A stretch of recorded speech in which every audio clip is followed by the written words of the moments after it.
Hi, this is Shilpa here. Welcome to my blog this time. Now, in this month, we're talking about the use of nosodes as intercurrent remedies. But more than that, we're also looking at what happens after you've prescribed a nosode. How do you work out the secondary prescriptions? So, this lady had come to us at the student clinic at the college I am the supervisor at. And she was referred to us by the naturopaths. So she came from the naturopathic clinic because the naturopathic student thought she was much better, with homeopathics. And they had given her EBV drops. So these are Epstein-Barr virus drops because she has not been well since she's had glandular fever around 3 years back. Now, they'd given her a combination, so they were known as EBV drops, but there were a few other homeopathics in it. But she took those drops for 5 days, and then she had a lot of reaction. She said, I started to itch like crazy, my breast started to get sore, I had a rash on my chest, down on one side. I don't know what it is, it's a viral or a heat rash, and also I'm very, very sleepy. I'm out of breath, and she said all those diseases I had before are coming up. I'm really feeling very strange and weird. So she also mentioned, I don't like anyone sitting next to me because I like my own company. I live alone by myself. Even on a bus, I sit right up at the back. I've got used to it over the years.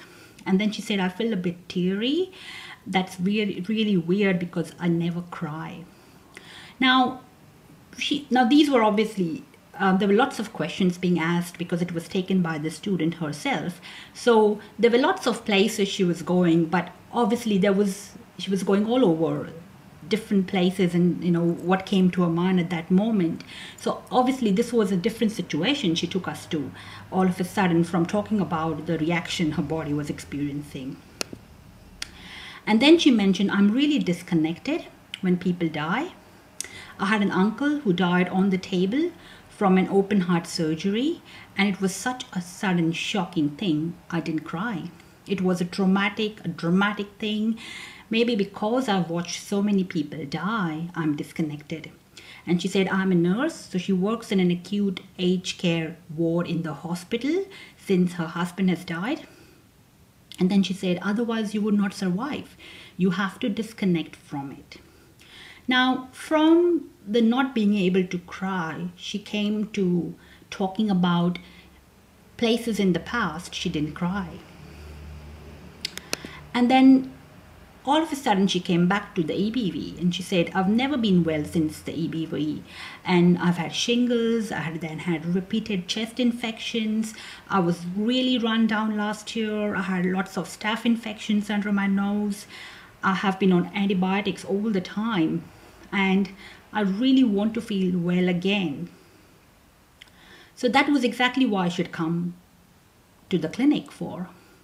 Now, I realized that there was a shift happening with the EBV.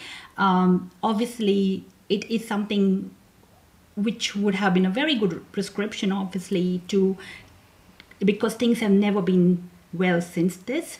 However, looking from a more deeper homeopathic perspective, I could see that that was one trigger, but there were things which must have happened before that at a more deeper level, which could have caused the EBV in the glandular fever in the first place. So what I did was I asked her a question which was quite relevant to know what was her state before she had all this. Was there something deeper than that, or was it right since just the viral infection? And so the question was, what happened 3 years back?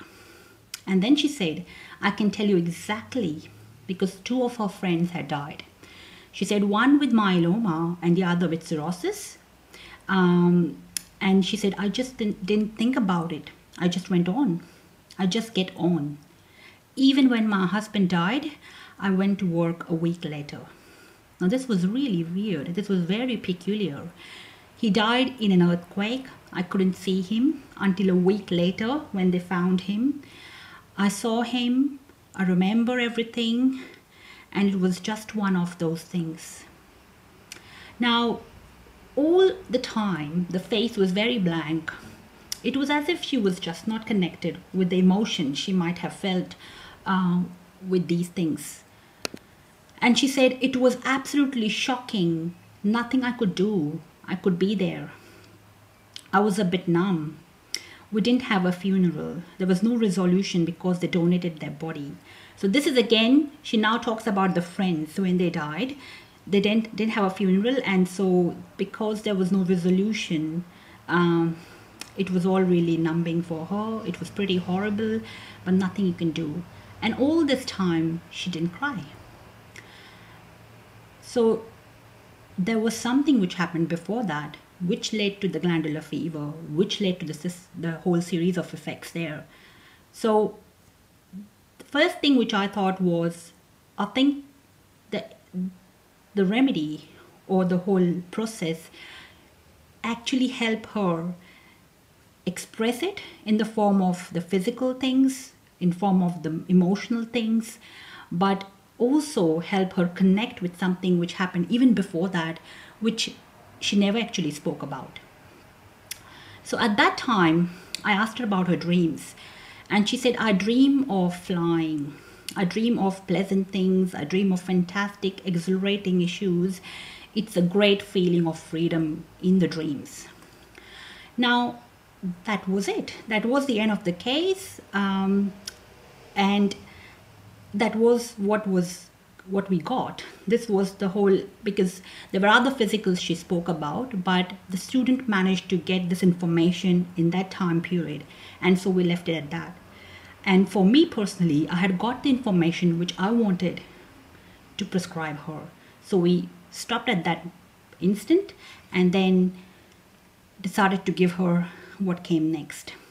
Now, this was the most peculiar thing about the whole case, about these shocking, really horrible incidences she had in her life, and she being totally disconnected and numb from that incident.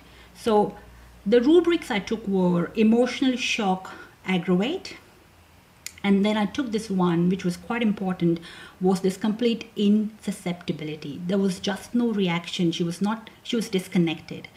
And on the other hand, for me, this was quite important that she was dreaming of this really, the flying and the freedom and the exhilarating things. So I thought that was quite important. So these were the three keynotes which I took in.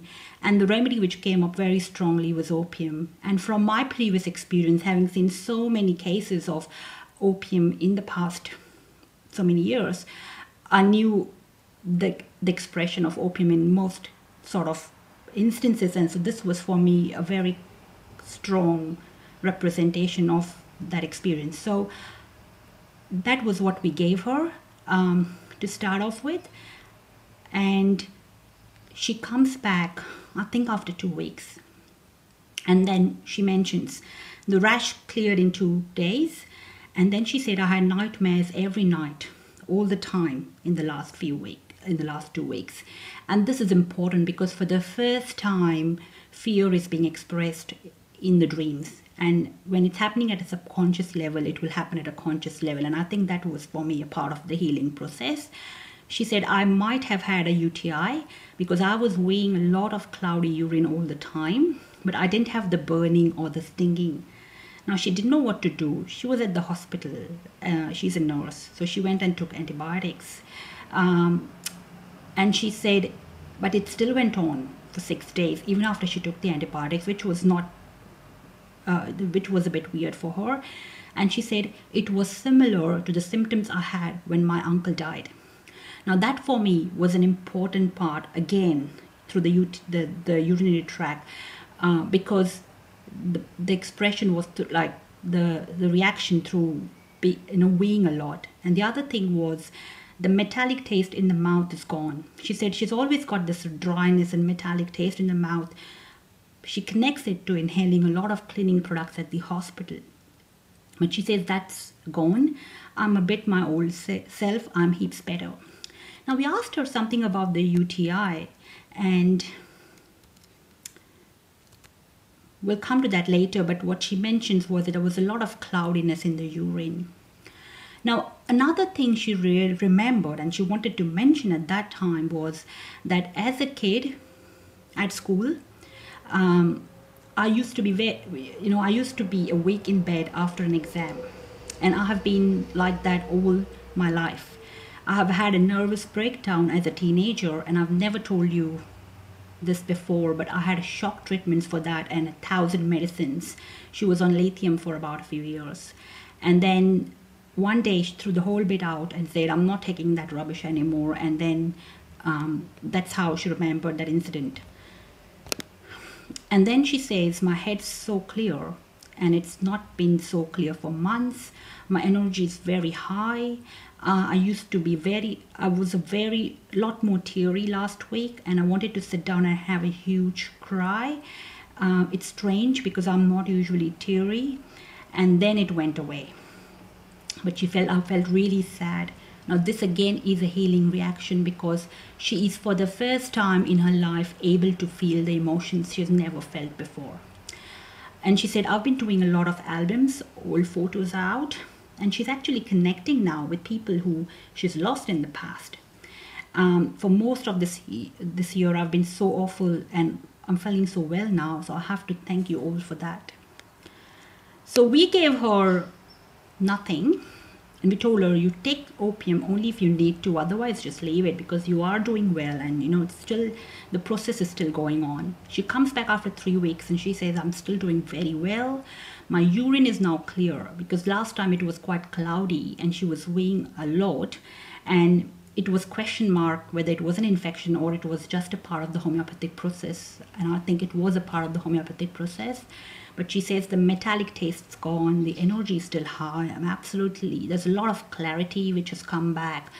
I have lots of dreams, which is very strange. I've not had those dreams for years.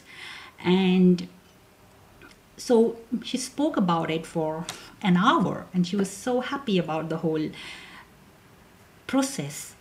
So we didn't give her any medicine again, and we said, look, as of now, for us, the process is completed. There is a shift which has happened, and you have reached a place which you're very happy with. And you now need to come back only if you think you've gone back to your previous state.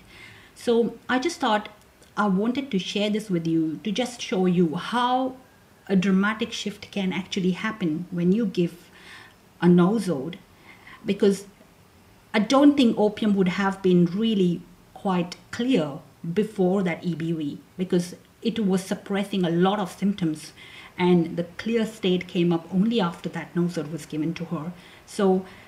And which then led to the rest of the issues.